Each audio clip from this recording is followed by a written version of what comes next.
Jeune here with your Asian racing review, back from our mini, summer or winter break, depending on which hemisphere you're watching in, but joined as always by editor of the Asian Racing Report, and that's Michael Cox. Michael, it's good to be back with plenty to talk about as well. Yeah, great to be back from our summer or winter break, as you pointed out, and lots to get through today. Lots of unsettling news out of Asian racing, but a lot to look forward to as well. Yeah, we'd like to sort of start with a good news story, I suppose, but we'll dive straight into it with Macau and possibly some trouble there with the end of the season looming. We don't necessarily have a start date for the new season. Yeah, all the signs are bad for the future of Macau racing. What we're hearing is, well, firstly, the first warning sign was, other than the overall decline of racing in Macau for a long time, is that 30 horses that were due to be imported from Australia were stopped at quarantine and sent away by order of the government.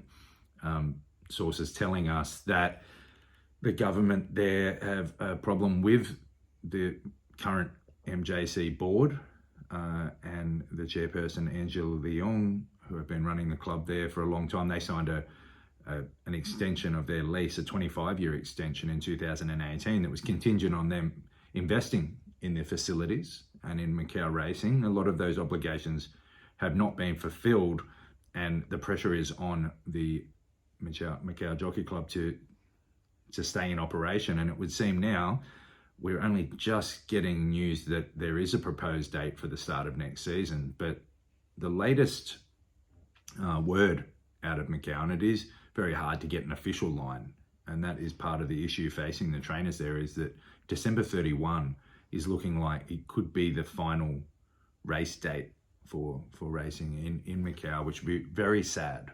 So we're recording this on Tuesday, and there is a meeting supposed to be taking place on Tuesday in Macau as well, so some news may be coming out of that. But just in terms of actual numbers, we're talking something like 220 horses currently. Yeah, the horse population is down to 220, and there were more staff than horses left. But another sign that things are on the slide is that a round of redundancies made yesterday, between around 90 staff members made redundant, bringing the racing staff down to around 200. So yeah, a lot of signs there that racing will not go on. These aren't the moves of a club that it wants to grow. And to be honest, if horses aren't coming in, what trainers are saying is, well, racing would not survive anyway without this sort of importation. So very, very sad, and a lot of parallels with Singapore, which of course we covered quite extensively before our break. The Singapore racing scheduled to close in October 2024. A lot of parallels with the lead up to that announcement here in Macau. Yeah, because Singapore, rich history, Macau did it as well. They had a real golden age of racing there. So what can they do essentially? Who's driving this forward to try and save it?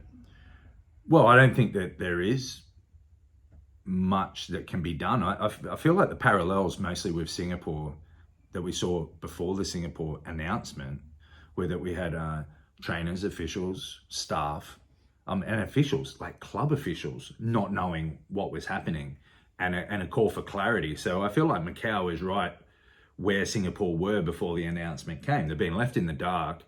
They're being told to continue on. I really feel for some of the racing officials there, because they're between a rock and a hard place. They've been kept in the dark as much as the trainers. And this is what happened in Singapore, that the warning signs were there that racing would not go on. People were still buying horses. People are still planning for the future, and yet they're not being told. And we're going to have a schedule release for next season, when really the signs are that racing won't go on.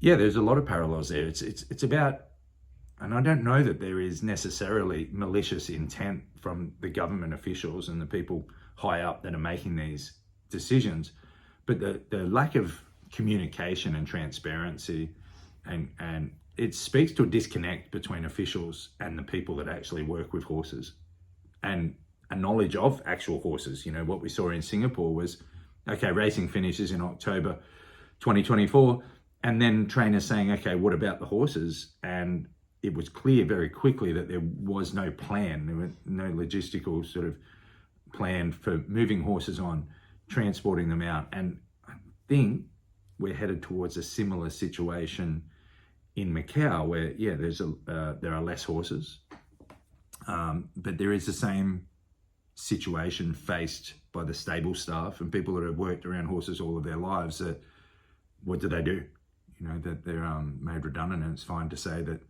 you can go and find another job, but I think working with horses and working in the stables is more than just a career. It takes a lot. You don't do it just for the money. And I really feel for the people that are in Macau watching this, because a lot of just as was the case in Singapore, people are switching on to us in the hope that we can give them the information that the officials and the government officials should be giving them. They're looking to us to provide the information they need about how they're going to live their life next year, where they're going to get their paycheck, and really isn't good enough. And I hope that the Macau government and the Macau Jockey Club board handle this a lot better than what we have seen in Singapore. Well, keep checking the site. There's a story up there already about what's happened to date, and of course all the latest news, and we'll keep following the story as well. But you mentioned Singapore there a couple of times, the parallels. Where are we at with Singapore in terms of, they've got essentially just over a year left to run in theory. Any changes there at all? I wouldn't say there's hope for racing to go on. I heard some rumours being floated that there's a push from sections of ownership and people to try and resurrect Singapore racing.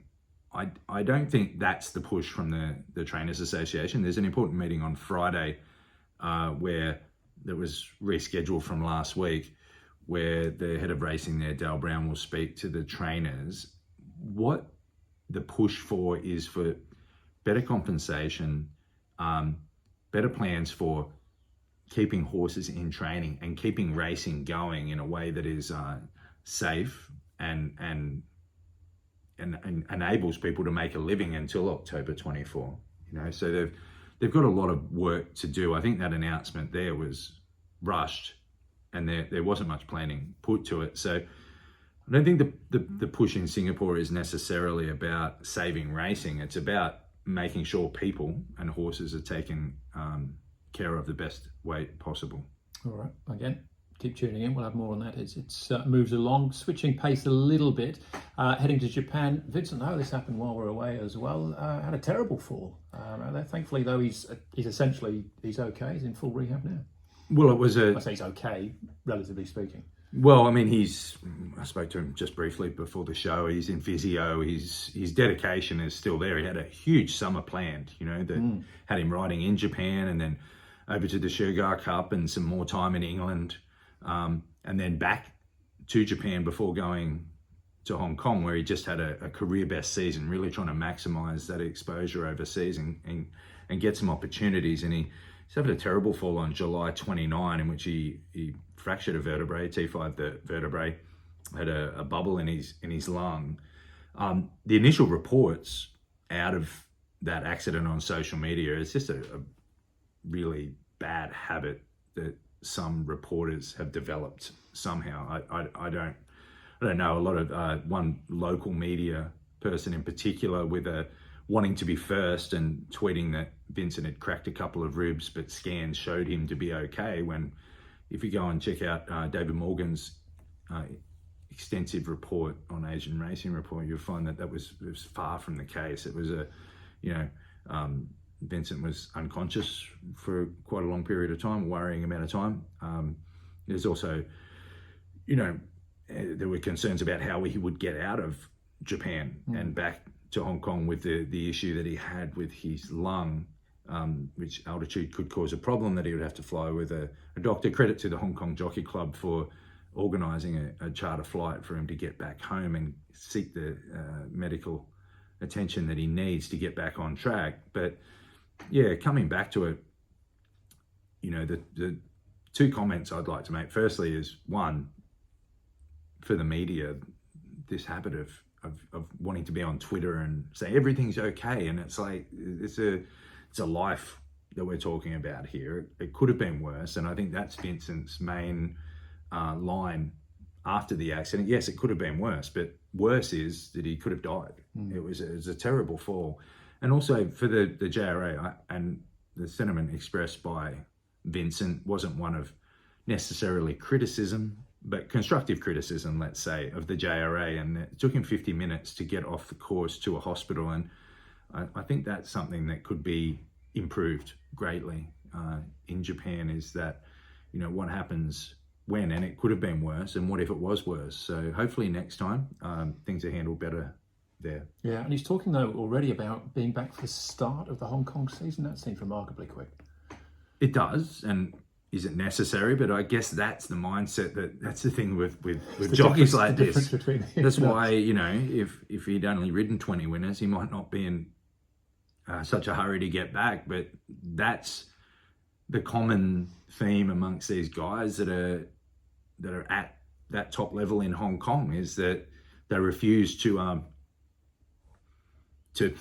count themselves out as competitive sort of instinct. I remember Umberto Rispoli on a number of occasions just willing himself back from fractured collarbones and just saying, I'll be back in 8 weeks from a broken shoulder, and just thinking, no, you won't be. And him getting there, because one thing about Hong Kong is that no one else is riding right now. And Vincent, as we spoke to him before, every time you call him and check on him, he's in physio, he's getting treatment, he's investing in himself. He's paying for like the top quality care he can get and the equipment that he can get, so he can be back for September.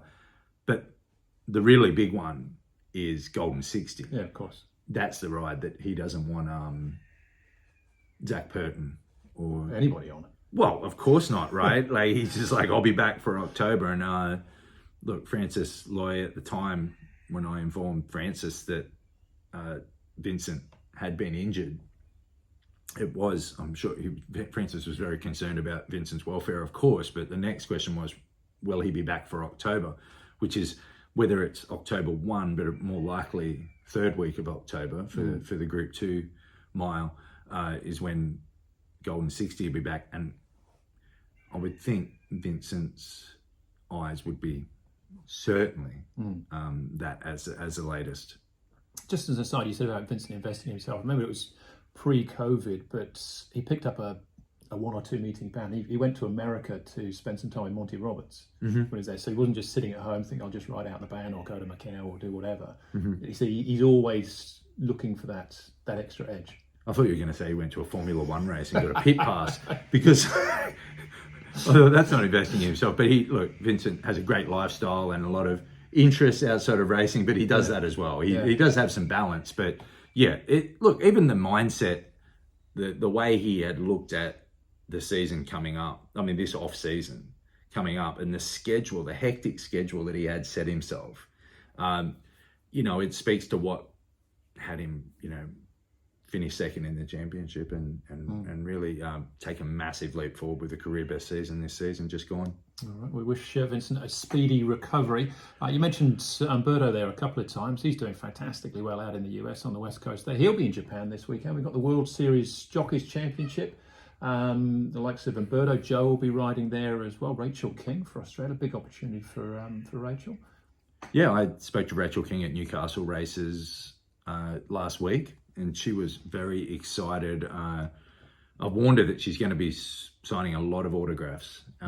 She'll be very popular there in Japan. And, with her lightweight and some of the opportunities given to female riders in Japan, hopefully we will see her take up a short-term license in Japan sometime in the next 12 months. It'd be great to see. I think she'd get a chance there. And, it's very competitive in Sydney at the moment. Maybe it'd be the break she needs. But the All-Star Jockeys, maybe it's lacking a little bit of top-end talent, but I think what makes up for it in personality when you look at Umberto Rispoli, Alexia, didn't mention him, yeah. Bedell, it's Morera, there's a lot of crowd favourites there, that'll bring a lot to that event. It's a great event, 2 days, maybe a bit more of a equitable, fair scoring system than some of the other jockey challenges in the world. So looking forward to this weekend in Sapporo. All right. Holly Dawn not riding in that, but she's heading back for a short stint as well.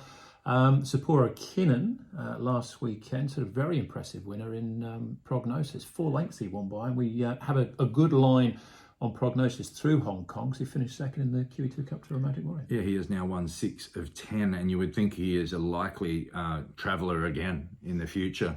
It would be a problem wherever he goes for his opposition, because this was he absolutely streeted them. It was 4 lengths to the winner and 3 lengths back to third. Sat wide, just a dominant win, ridden like the best horse in the race by Yuga Kawada. I can't wait to see where he goes next. Yeah, and speaking of where they go next, Romantic Warrior, who beat him that day at Sharton, still on course for the Cox Plate? It would seem so. I had my doubts that he would go. It seemed like one of those things where Hong Kong horses often announce their intentions to go, and the home race clubs all for it and announcing that they're coming, and it doesn't happen. But at this stage, we'll update you during the week, and I certainly think it'd be great for, when was the last time like a really high-ranked Hong Kong horse went overseas and tested themselves in a race like this? And I tend to think that the Moonee Valley surface style of race, that distance, James McDonald,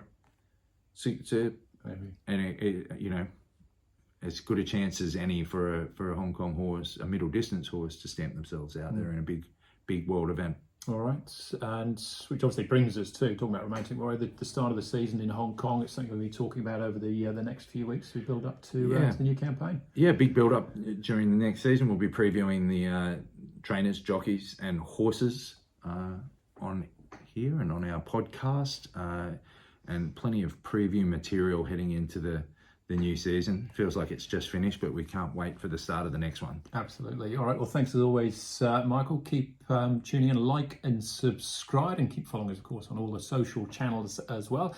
And we're back next week with our Asian Racing Review.